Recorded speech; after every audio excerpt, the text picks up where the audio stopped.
Je veux surtout pas d'un hôtel. On met en avant du superflu permanent, quoi. Une communauté, c'est un groupe de femmes, d'hommes qui vivent ensemble et qui partagent à un moment donné une aventure commune. Un jour, on m'avait demandé au niveau des restaurants, c'est quoi votre place idéale? J'avais dit, c'était accoudé au bar et d'observer. Salut les chefs, je suis Sophie Plumer et je vous souhaite la bienvenue dans cette 3e saison du podcast. Je suis partie à la rencontre d'hommes et de femmes qui font bouger les lignes chaque jour à leur échelle, souvent avec douceur, toujours avec profondeur. Sans tabou, nous parlons de leurs projets, de leurs rêves, de leur rôle de chef, de leurs doutes aussi bien sûr et de la manière de les dépasser. Tel un mantra, chaque épisode démarre avec la même question. Ça veut dire quoi pour toi avoir un impact positif sur le monde ? Dans ce nouvel épisode, j'ai posé cette question à Loïc Renard. Il est à la tête du groupe hôtelier Les Aubergistes Lyonnais. Ce qui m'a marqué dans l'histoire de Loïc, c'est que dans un secteur en grande difficulté RH comme l'hôtellerie et la restauration, il réussit à fédérer et à engager ses équipes de manière forte et ce dans la durée. Son secret, il a construit son entreprise comme une communauté.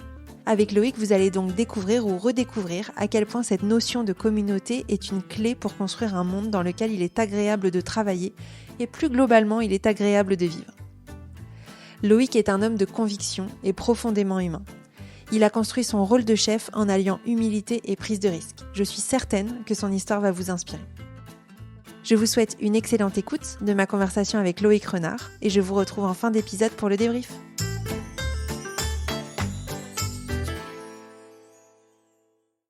Bonjour Loïc, bienvenue sur Chef. Salut Sophie. Loïc, dans cette 3e saison du podcast, je cherche à répondre à une question qui est comment en tant que chef, j'impacte positivement le monde. J'aimerais savoir ce que ça veut dire pour toi, impacter positivement le monde. Comment tu comprends cette notion ? Je le comprends déjà comme étant une notion qui me semble de plus en plus forte. Moi, je suis convaincu que l'entreprise de demain, elle sera éthique ou elle ne sera pas. La notion d'impact est du coup, en ce qui me concerne, indispensable. Et donc, l'impact effectivement positif, c'est quelle empreinte, quelle résonance va avoir les actions qu'on mène dans une entreprise.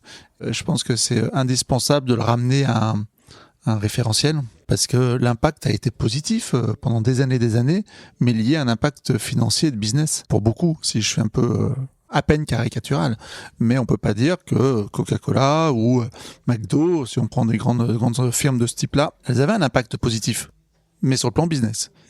Là, je pense qu'on est rentré dans une logique d'impact beaucoup plus humaine. C'est peut-être là la différence. C'est là où je mets l'éthique. Dire, ok, mais pourquoi faire, quoi? L'impact sur notre planète, dans le sens réel, c'est quoi le sens de telle ou telle innovation qu'on va porter en interne dans nos entreprises? C'est quoi le sens de telle ou telle action qu'on va mener? Et est-ce que d'avoir une voiture qui va à 300 km/h, ça a forcément du sens? Ça a un impact pourtant, et qui pourrait être perçu pour pas mal d'arguments comme positif.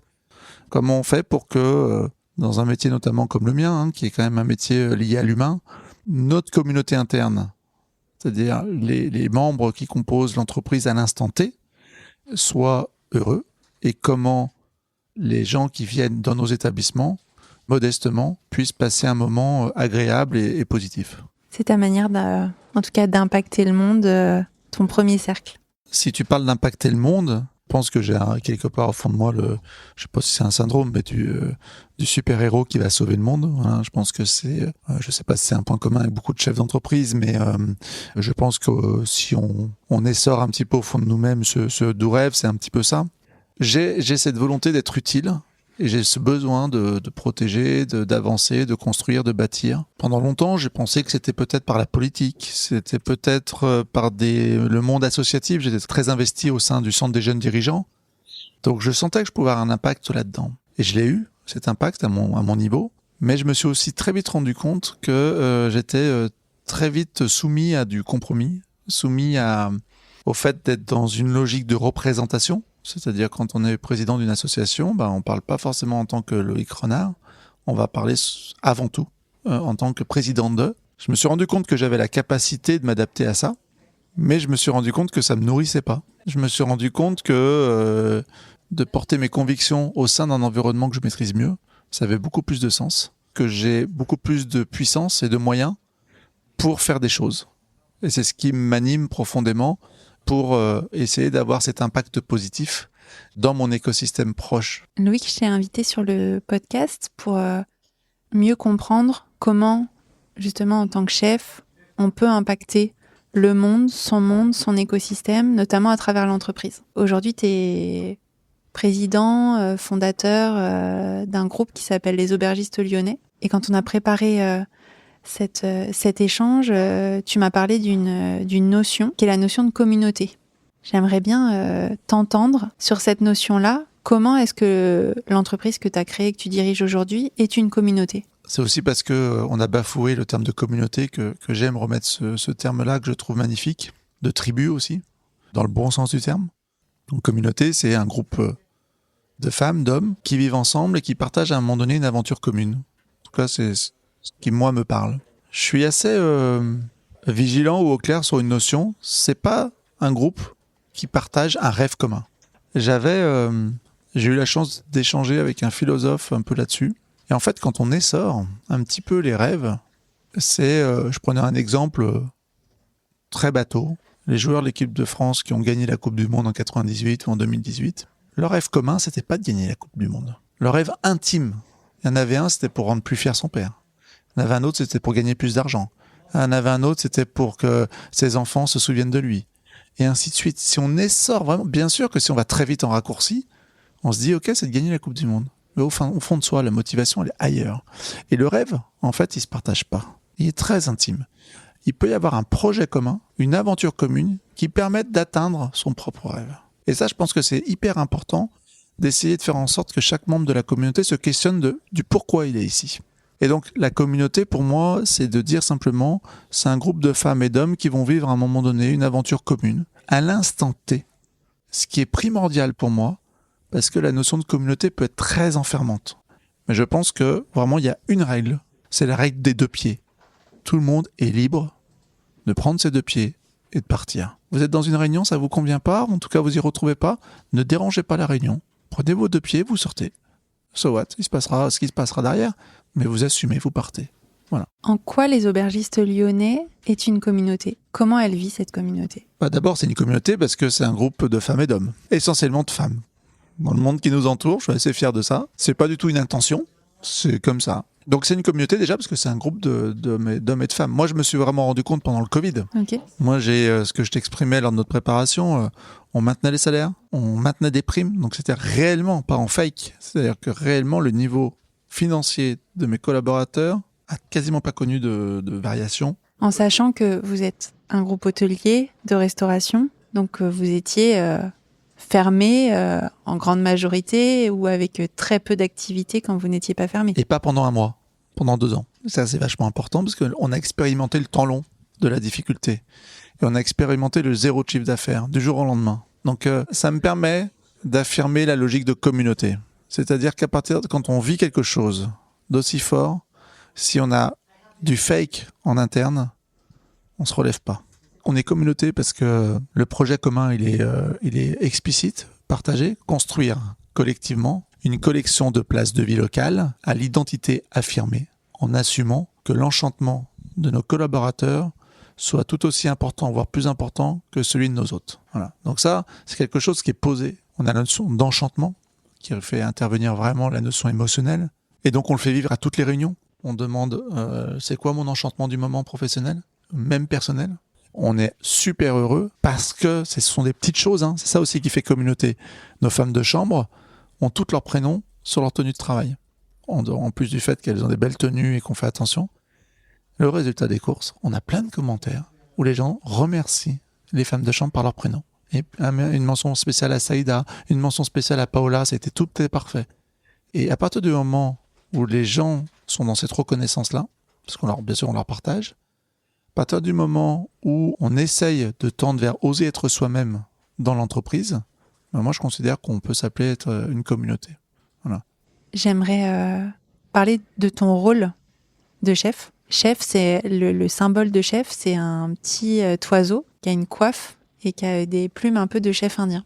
Quand je me suis posé la question de ce qu'était un manager pour moi ou un leader d'entreprise, pour moi j'avais la notion de chef indien en tête, c'est-à-dire une personne qui prend soin de sa tribu, qui fédère autour de lui, qui amène de l'harmonie dans le groupe, qui fait attention à ce que toutes les personnalités puissent s'exprimer et bien vivre, etc. Je retrouve beaucoup de choses dans ce que tu dis et dans ce que tu essayes de faire et dans ce que tu fais avec les aubergistes.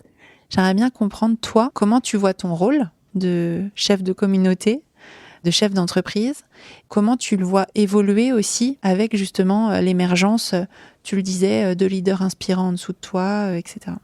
Alors d'abord, c'est un sujet du quotidien. Il y a plusieurs notions que je pourrais évoquer. La distinction qu'on m'a appris à faire entre la puissance et le pouvoir. Donc le pouvoir, c'est sur les autres. Et il y a quantité d'hommes et de femmes de pouvoir, conscients ou inconscients, qui vieillissent aigris dans des maisons de retraite, seuls, pour une simple et bonne raison. C'est qu'il y a quelque chose contre lequel on ne peut pas lutter, que d'ailleurs le Covid nous a largement rappelé, c'est qu'on est mortel, et qu'il y a un truc contre lequel on ne peut pas lutter, c'est le temps. Et qu'à un moment donné, physiquement, intellectuellement, on s'affaiblit, en tout cas on se transforme, et que si on est dans une lutte de pouvoir permanent, il y aura un plus fort, plus jeune, plus dynamique qui un jour arrivera et qui vous mettra au placard. Donc on peut s'accrocher, comme beaucoup de femmes et d'hommes de pouvoir, mais en général ça se termine toujours au même endroit et de la même manière. La puissance, c'est avec les autres, et c'est d'essayer de faire en sorte de révéler le potentiel de chacun, de faire en sorte non pas de le révéler pour eux, mais que eux arrivent à s'ouvrir. Tout à l'heure, tu m'exprimais ton expérience personnelle, et ce qui m'a marqué, c'est le sentiment d'étouffement, de plus s'ouvrir aux autres. J'ai la chance d'être mentoré un petit peu avec un chef d'entreprise aussi qui a un peu de bouteille. Il y a un truc qui m'a interpellé, il ne m'a pas dit comme ça, mais en tout cas, ça a eu cette résonance en moi. Fais en sorte d'ouvrir tes collaborateurs au monde extérieur. Et moi, j'avais cette intention, mais je m'étais dit, ça leur appartient. Et là, je l'ai boosté, ça. Non pas que je leur impose, mais pas loin. Je veux que vous soyez dans des assos. Je veux que vous ayez à l'extérieur. Et puis, je leur balance des invites que moi, je portais beaucoup. Et je veux vraiment que ça rayonne auprès de vous. C'est extraordinaire. Parce que là, ils se nourrissent. Alors, on dit toujours, oui, mais ils peuvent partir là en concurrence. Mais s'ils partent, encore une fois, c'est qu'ils doivent partir. Donc, il y a des notions de pouvoir et de puissance. Il y a cette notion de penser en homme d'action et agir en homme de pensée. C'est une phrase qu'on m'a exprimée, que j'ai appris au CJD, ça, et auquel qui me parle moi énormément. Et à la fois, je dois être en capacité de prendre du recul, et à la fois, je prends un exemple concret. Là, je suis dans l'ouverture d'un établissement. Le dernier que j'avais transformé, j'étais très présent. Là, je le suis beaucoup moins. Mais par contre, là, j'ai senti le moment de dire à mes équipes, n'oubliez pas que mon portable est allumé. Et là, vous ne mettez pas en tension, c'est moi qui irai en première ligne. Il faut à la fois trouver le bon dosage, qui n'est pas évident, entre leur faire confiance, leur montrer qu'ils sont capables, mais à un moment donné, leur montrer aussi que tu ne te défiles pas. Et s'il faut monter au charbon, il faut y aller. Moi, il y a un mec pour lequel j'ai beaucoup de respect, si on ne parle pas d'admiration en tout cas. C'est un mec dans notre région lyonnaise et un entrepreneur à impact, qu'on aime ou qu'on n'aime pas. Le foot business, c'est pas forcément ma grande tasse de thé, mais Jean-Michel Aulas, qui est le président de notre club de foot, est un superbe entrepreneur. Et j'entendais pour ses 35 ans de présidence des témoignages de gens, joueurs ou pas, qui bossaient avec lui. Il y a quelque chose qui m'a marqué, qui disait quand le bateau va mal, oui, il fait des sorties médiatiques, que tout le monde montre du doigt en disant il exagère et compagnie, mais il fait qu'une seule chose, c'est qu'il fait le paratonnerre et il s'attire la foudre pour laisser derrière son équipe et qu'en interne, ça se passe. C'est exactement moi, ce que j'essaye de faire. Si ça chauffe, à un moment donné, c'est moi qui monte en première ligne, je prends la foudre, je suis constitué pour ça et honnêtement, c'est pas... Il y a un côté valorisant aussi. Et après, par contre, je règle les choses en interne. Donc, sans m'éloigner de la question, en essayant en tout cas, être leader, être chef, ma place, un jour on m'avait demandé au niveau des restaurants, c'est quoi votre place idéale? J'avais dit, c'était accoudé au bar et d'observer. Et je le pense profondément. Quand ils mangent entre eux, souvent maintenant, je les salue, je bois un petit verre avec eux, il y a le lien de reconnaissance fort, mais je reste pas trop. Je laisse vivre la communauté sans moi, et moi je me mets non pas au-dessus, mais un peu à côté. C'est d'essayer d'être toujours dans ce regard-là. Donc c'est pas toujours confortable. Il y a des moments où on se sent seul, des moments où on se demande si on fait bien les choses. Il y a des moments où on se demande si on est utile. Des moments où on se pose des questions si on n'est pas en train de perdre le fil. Beaucoup d'auditeurs et d'auditrices de chefs, quand on partage les préoccupations des uns et des autres, il y a un sujet qui revient beaucoup et qui fait écho à ce que tu dis, c'est comment je reçois du feedback de mes équipes. Comment toi tu gères ça? D'abord, on a tissé un lien de confiance. Alors, je suis pas dupe. Je reste Loïc Renard, leur patron quelque part, et donc ça, il faut être en conscience de ça. Mais, malgré tout, je crois à l'authenticité. Je leur ai jamais caché quand c'était un peu difficile ou voilà. Donc il y a une confiance, il y a une authenticité qui s'est installée. Donc malgré tout, je crois qu'on me parle pas mal et qu'on échange. Il y a plusieurs moyens pour ça. Ce matin, je fais une réunion de direction. Je travaille avec eux essentiellement sur leur posture. À l'inverse d'une réunion un peu plus opérationnelle, on est vraiment uniquement sur comment ils se positionnent en tant que leader, quels sont leurs questionnements, comment ça match. Parce que je crois beaucoup au collectif aussi pour échanger sur ces sujets-là en interne. Et en fin de réunion, je fais toujours un moment un peu de comment vous avez vécu cette réunion, quel ressenti vous avez. Ah bah ça m'est utile, ah bah votre regard a été positif, ah bah l'échange que j'ai eu, la pépite que j'ai eue, voilà. Donc c'est aussi hyper important dans la conduite d'animation de réunion d'être exigeant, c'est-à-dire que nous on rentre, il y a toujours un moment d'inclusion, de météo personnel, qui peut être plus ou moins ludique, mais on se pose. J'interdis les écrans, quels qu'ils soient. On n'a pas de table entre nous, ou si on en a une, on s'éloigne de la table et on pose des stylos. Il n'y a pas de compte rendu. Et on est là, ici et maintenant. Et je suis assez exigeant là-dessus. Je suis même agacé quand ça déconne. Je suis agacé quand il n'y a pas d'écoute. Et d'identifier aussi les vrais problèmes. C'est-à-dire que quand on parle d'un truc, oh, c'est le bordel à la réception, pour moi c'est un non-sujet, je ne sais pas ce que ça veut dire. Par contre, voilà, c'est quoi la tension précise qu'on évoque et qu'est-ce qu'on met en face. Donc on est présent ici et maintenant pendant ces réunions-là, ce qui fait que l'inclusion, ça nous permet de parler de soi, donc de voir comment on est, son état d'être. Et mine de rien, avec le temps, les gens jouent le jeu et comprennent l'intérêt de... On est les mêmes personnes à l'intérieur ou à l'extérieur, c'est le curseur un petit peu que l'on met différemment. Et donc, ça permet de faire des feedbacks malgré tout et d'identifier comment vont les gens. La fin de dire comment j'ai vécu cette réunion. Et moi, ça me permet aussi de faire quelque chose qu'on m'avait appris plus jeune. C'est d'essayer de choper à des moments divers et variés, comme moi je le ressens, c'est pour ça que je fais de la méditation et autres, la relation à l'autre. C'est-à-dire de se dire à quel moment je vais, ah bah tiens Isabelle, là je me sens que je vais lui parler. Et je vais la voir, mais ça peut être plein de moments informels, c'est jamais des moments formels, très rarement. Comment ça va ? Qu'est-ce qui se passe ? Et compagnie. Ça, c'était un entraîneur de foot qui est décédé, qui s'appelait Gérard Houllier. Tout le monde va croire que je suis passionné de foot, ce qui est pas le cas. Je suis passionné de sport, mais le foot, pas plus que ça. Mais il y a des choses intéressantes. Et qui disait, quand il avait pris une grosse équipe de foot, je sais pas laquelle, Manchester ou peu importe, il comprenait pas, quand il voyait des grands entraîneurs, managers, qui passaient 2-3 après-midi par semaine au golf. Il dit, mais c'est pas possible. Et en fait, il nous expliquait qu'il avait compris une chose avec le temps, c'est quand il jouait au très haut niveau, il avait des stars, mais quand il mettait en dehors du terrain une star parce qu'il a été mauvais, ou pour une raison X ou Y, son job, c'était de saisir dans les 10-15 jours qui suivent, parce qu'à l'instant T, c'est trop chaud, c'est impossible de le dire quoi que ce soit, le moment où il pourrait avoir un discours constructif avec lui. Mais pour saisir ce moment-là, il fallait que lui soit vraiment en capacité de sentir. Et donc, s'il a la tête dans le guidon non-stop, ça ne matche pas. Donc voilà, donc il faut avoir ce recul. Et pour pas m'éloigner trop de la question de comment je vais récupérer du feedback, il y a aussi cette notion de tierce personne.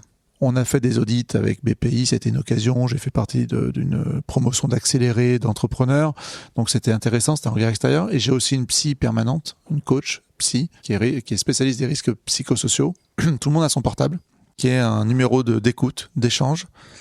Et ça me permet aussi d'avoir du feedback. C'est-à-dire qu'elle va être dans la confidentialité, parce qu'il y a des choses qui sont de l'ordre très personnel. Mais par contre, je sais s'il y a une tension. Moi, ça me permet aussi, quand ça va pas bien, on va peut-être voir Pascal ensemble, on va discuter, on va se faire un tripartite, on va discuter ensemble. Voilà, c'est d'avoir un peu des aides aussi extérieures. J'ai la conscience de l'impact de ma parole, ce qui n'était pas le cas avant. J'aimerais maintenant faire le lien avec une passion que tu as, parce que tu es chef d'entreprise, mais tu es aussi un peu explorateur. Tu disais que tu avais été en Himalaya, en Sibérie, et puis qu'assez régulièrement, tu prends un pas de recul. Est-ce que tu peux m'expliquer comment tu le fais et pourquoi tu le fais ? J'ai eu une expérience scolaire un peu de chemin de traverse. Voilà, j'ai redoublé 4 fois, j'ai loupé mon brevet, c'est comme ça. Et aujourd'hui, j'en fais vraiment une force. Pour la petite histoire, ma mère, et je lui en veux pas, j'en ai voulu, mais je lui en veux pas, a toujours refusé quand j'étais jeune que j'ai des lunettes de vue. Parce qu'à l'époque, c'était moche. Mais c'est drôle, l'autre jour, j'ai entendu que c'était une des sources principales du décrochage scolaire, quand on voyait pas. Alors aujourd'hui, je pense que c'est de mieux en mieux, de plus en plus identifié. Mais si je dis ça, parce que je le retrouve quand j'enlève mes lunettes aujourd'hui, je suis vite dans un monde un peu parallèle. C'est-à-dire que le monde est vite flou, et donc je me renferme sur moi-même assez rapidement. Si je suis dans une salle et que j'ai pas mes lunettes, j'identifie aucun regard, aucune nuance, donc je suis pas connecté aux autres, c'est très clair. Par contre, ça, je pense, renforcé ou mis en avant mon côté excessivement rêveur. Et j'adore me laisser perdre dans mes pensées. Voilà, j'aime ça. Et le fait de vagabonder, En fait, c'est quasiment là, il a été prouvé par des neurosciences, c'est pas du fake. C'est là où on est quasiment le plus inventif et le plus créatif. Et qu'aujourd'hui, n'oublions pas qu'on est ultra connecté en permanence et qu'on a réduit ce temps de vagabondage, qui est à mon avis un vrai sujet sociétal. Et donc, en fait, je me suis rendu compte petit à petit, j'ai toujours fait beaucoup de montagne, un peu de montagne avec mon père, et que c'est des moments qui sont devenus assez importants. Gamin, je voulais être guide de montagne. En fin de compte, quand j'ai essoré mon rêve avec le temps, c'était plutôt être un leader. Donc, je suis dans mon rêve absolu et de porter une cordée. J'ai été bercé par Premier de Cordée de Frise-en-Roche. Je sais pas si ça te parle. J'ai eu la chance de rencontrer Frise-en-Roche aussi, gamin. Et c'est plus ce métier de leader dans un univers hyper connecté à la nature qui, moi, m'a toujours fasciné. Aujourd'hui, en conscience, ça m'apporte ce pas de côté dont je te parlais tout à l'heure. Ça m'oblige à sortir la tête du quotidien. Parce qu'en fin de compte, je m'en suis rendu compte aussi très vite. En fait, plus j'augmente en responsabilité, plus j'augmente en taille, plus j'ai ce besoin de partir. Plus c'est difficile aussi, parce qu'il faut pas non plus être dans l'excès. C'est aussi intéressant de mettre sous tension, entre guillemets, son organisation pour voir si c'est pas du fake, tout ce qu'on raconte. Est-ce que mon entreprise est capable de fonctionner sans moi, ce dont j'ai l'intime conviction? Mais encore faut-il l'expérimenter. Donc c'est un peu tout ça. Tu vois, par exemple, sur des notions excessivement concrètes, j'ai vécu une expérience il y a quelques années de ça. Je pars 10 jours en montagne, quasiment qu'en refuge non gardé. Donc, c'est drôle parce qu'au début, tu dis « Oh là là, mais ça veut dire quoi ? Ça va être horrible. » On se rend compte que d'ailleurs, c'est souvent une expérience beaucoup plus agréable parce que les gardiens de refuge, certains sont exceptionnels, mais il y en a qui sont des sacrés cons. Que les gens, à partir du moment où on leur met des toilettes, des machins, c'est dégueulasse. Alors que là, on arrive dans un endroit, à partir du moment où on a les fondamentaux, un poêle, ce qui nous permet d'avoir chaud et de l'eau, un couchage à peu près correct, royal au bar. On fait tout et en général, c'est les meilleurs moments. Je rentre de cette semaine avec ces essentiels qui étaient présents et ça m'a interpellé en me disant c'est fou quoi. Moi je veux surtout pas d'un hôtel. On met en avant du superflu permanent quoi. Typiquement, on parle des produits d'accueil. On parle de l'environnement et de l'impact. Des produits d'accueil à foison dans nos établissements, les savons, les machins, les trucs. Par définition, quand bien même je vais mettre un logo d'un truc développement durable, ça reste un déchet. Pourquoi est-ce que chez toi, tu acceptes d'avoir le strict essentiel et dans un hôtel, il faut tous les mettre parce que la norme dit qu'il faut tout mettre en dispo. Mais quand bien même le mec est pas un souillon, il se lave les dents, il met une goutte sur un des produits d'accueil. Moi, le lendemain, il part au déchet, quoi. Je me suis dit, l'essentiel, c'est pas ça. L'essentiel, c'est de leur apporter tout ce qu'ils veulent. Mais avec leur demande. On les rend acteurs de tout ça. Et on a mis les produits d'accueil en réception. Vous pouvez même me demander 10 fois. C'est-à-dire beaucoup plus que ce que vous auriez si on avait tout mis en chambre. Mais par contre, on pense que c'est le meilleur geste pour la planète de pas mettre en permanence. Ce type de réflexion, j'en suis convaincu. Et je les ai parce que je vis ces expériences à côté.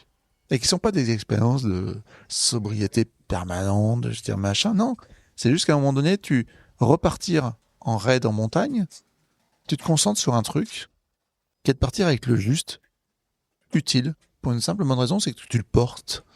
Donc, de toute manière, tu te dis, ok, c'est quoi vraiment mais vraiment.